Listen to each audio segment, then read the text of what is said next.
Welcome to the English Way. The English Way is a 12-week, 12-part course to help you to greatly improve your spoken English.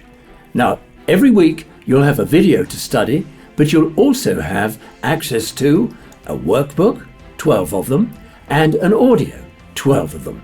So you'll be able to follow exactly the method that I'm using to help you by looking at it, reading it, and listening to it. Now, why the English Way? Why is it called the English Way? Well, I'll tell you. In India, there are 2.2 billion people, of which many 100 million of them speak English. And English is spoken in India for two very good reasons. India was, for many years, greatly under the influence of Britain. And that's why English is taught in all the schools. But there's another good reason. India, as you know, has 155 recognized languages and many more beside. So what do you do in a huge country, which by the way is about 12 times the size of England? What do you do in a country that big with that many provinces and that many different languages? How are people going to communicate? Well, the lingua franca, which means the common language, is of course English. Therefore, a great deal of people, many hundreds of millions in India, can speak English. But the English they speak is not the English we speak in England. It's more what we in England call Indian English. Now, interestingly enough, many people in India can understand other people from different parts of India when they speak English. But when you get on the phone to someone in Britain, America, or one of the English-speaking countries, that's when you may have a problem. Because the English speaker's ear is attuned to English being spoken the way they've always heard it. So when they speak to someone in an English-speaking country, whether it's on the phone, whether it's on Skype, or whether it's face-to-face, there is a problem because the English ear is not attuned to the way the Indians speak English. Now, why is this? It's because of the huge difference between Indian type languages and English. We in English have a certain tune and tone and rhythm to the way we speak. We accent certain sounds and certain words in a particular way, which has become familiar to all English-speaking people. But in India, these tunes and tones and rhythms and accents are quite different, even when English is being spoken. And I'll tell you why that is. You see, when you're a tiny child, when you're an infant, one of the things you most want to do is to learn to speak. And the only way you can learn to speak at that age, you've got to copy all those people around you, friends and family and carers. So you learn to speak the way that everyone in your family and everyone around you speaks. Whatever language, whatever dialect that is, that's the way you speak. And you keep that sort of programmed into your vocal memory for the rest of your life. Unless you can unprogram it, deprogram this particular dialect and this particular tone, tune, and rhythmic way of speaking, if you can reprogram it. And that's what the English Way is about. The English Way is about reprogramming the way you speak English. And one of the ways to reprogram the way you speak English is to actually become more English when you're speaking English, to begin to think more English and actually play the part, if you like, the role of being English. And that will greatly help you. And the English Way, this course, is the only course that goes down this particular road to help you reinforce the speaking of really good English.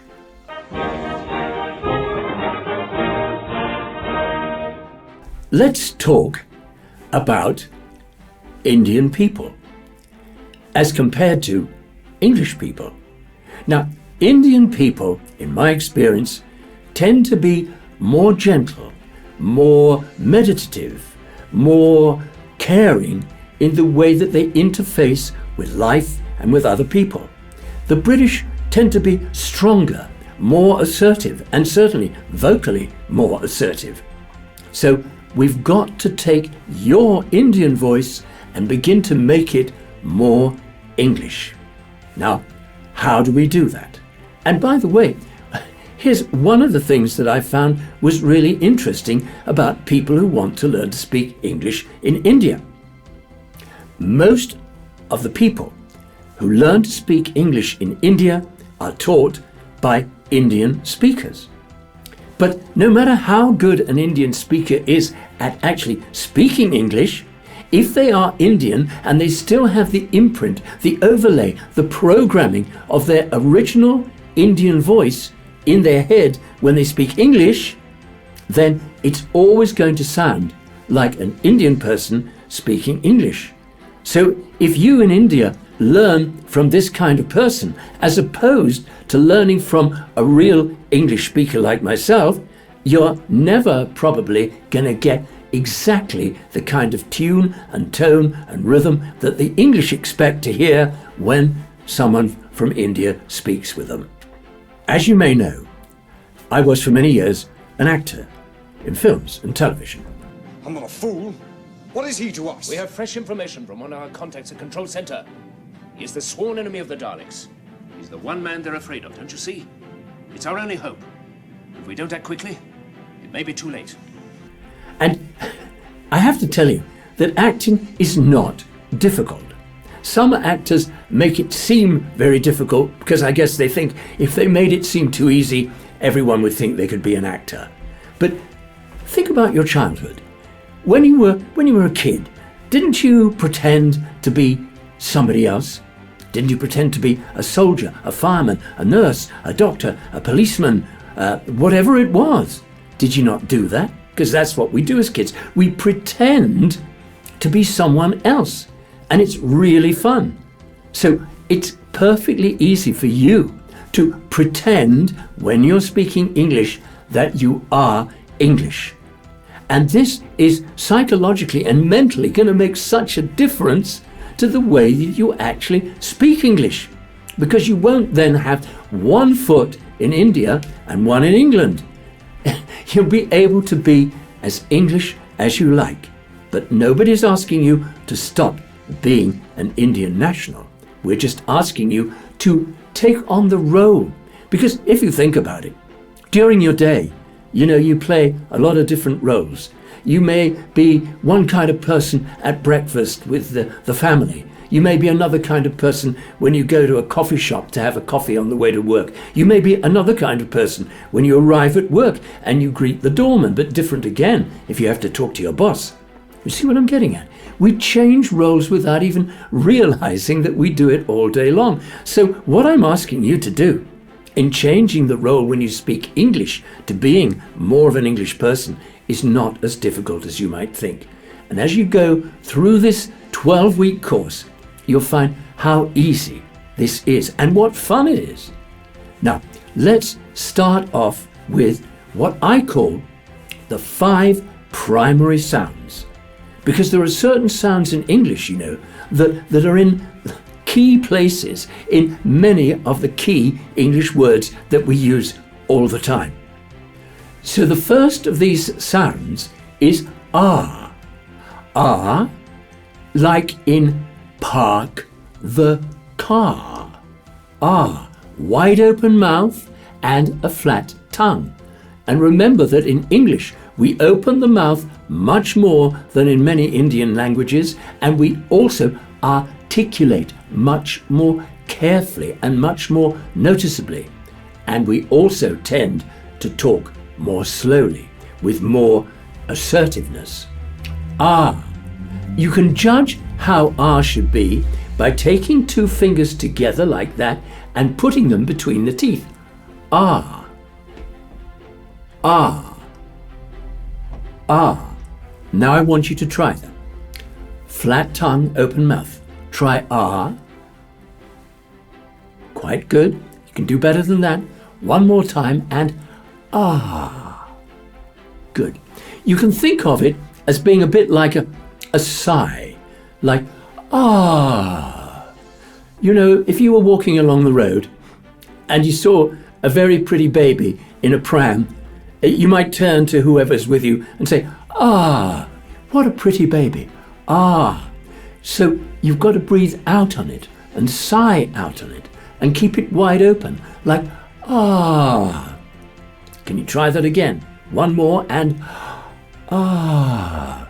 And remember, all these sounds need to have sufficient air behind them so the sound comes out of your mouth on a cushion of air. And we'll be dealing with breathing, breath control and vocal control very soon.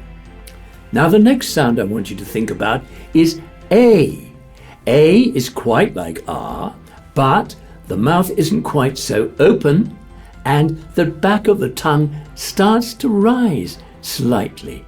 If you saw someone you knew across the street and you might shout to them, A, to get their attention.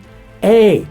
And this one, if you want to know exactly how wide to be with it, you can take two fingers flat and put them between the teeth like this.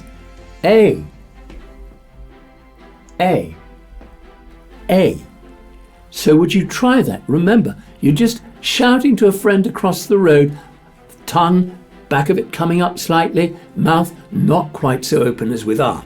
Here we go. And A. Quite smiley, bit of teeth.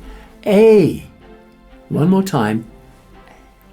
And remember, you will have this video to watch over and over in your first week of this course until you get these sounds absolutely right, absolutely English.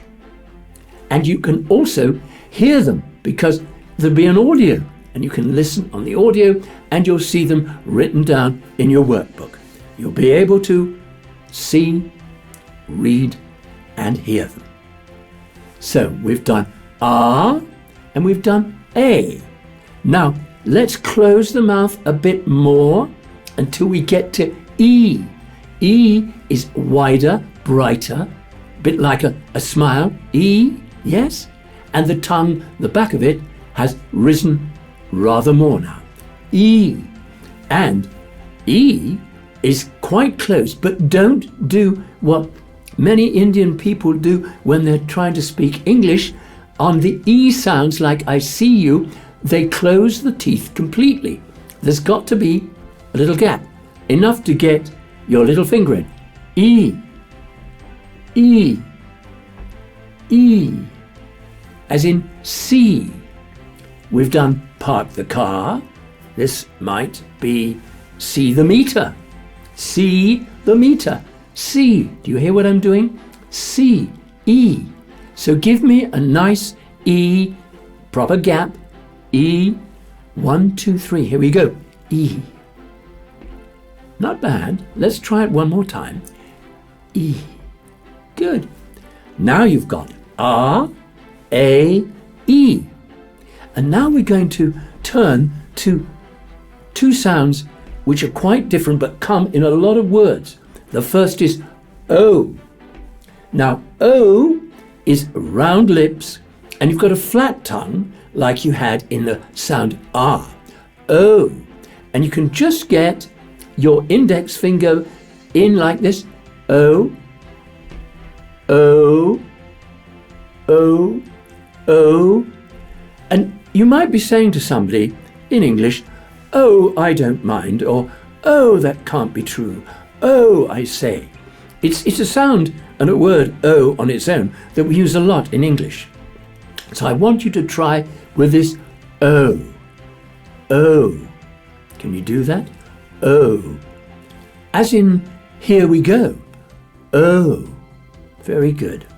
Now lastly, of the 5 what I call primary sounds, is oo. Oo is lips rounded, but a much smaller aperture. And you can just get your little finger here in. Ooh. Ooh, like that.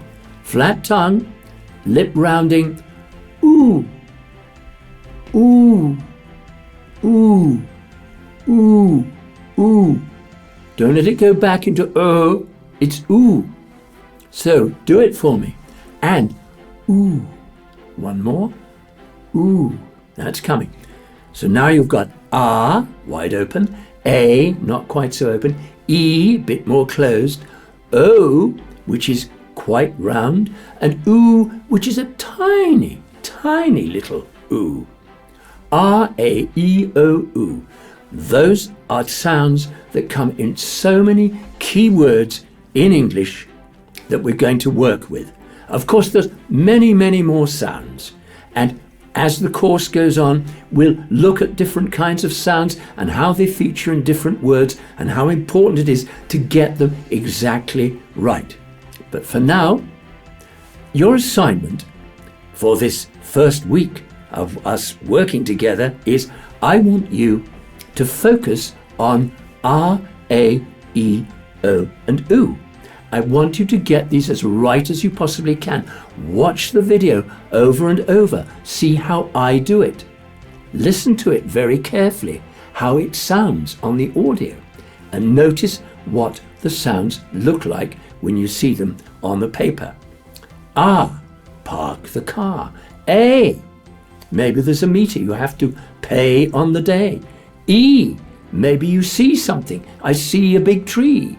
And O, I don't know what we're going to do. I don't know.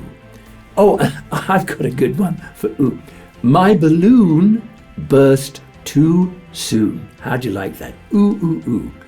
Off you go now and practice those. That's your assignment. And then I'll see you next week when we'll be moving on to something that's so important for you in improving your English, and that is articulation. Articulation. See you.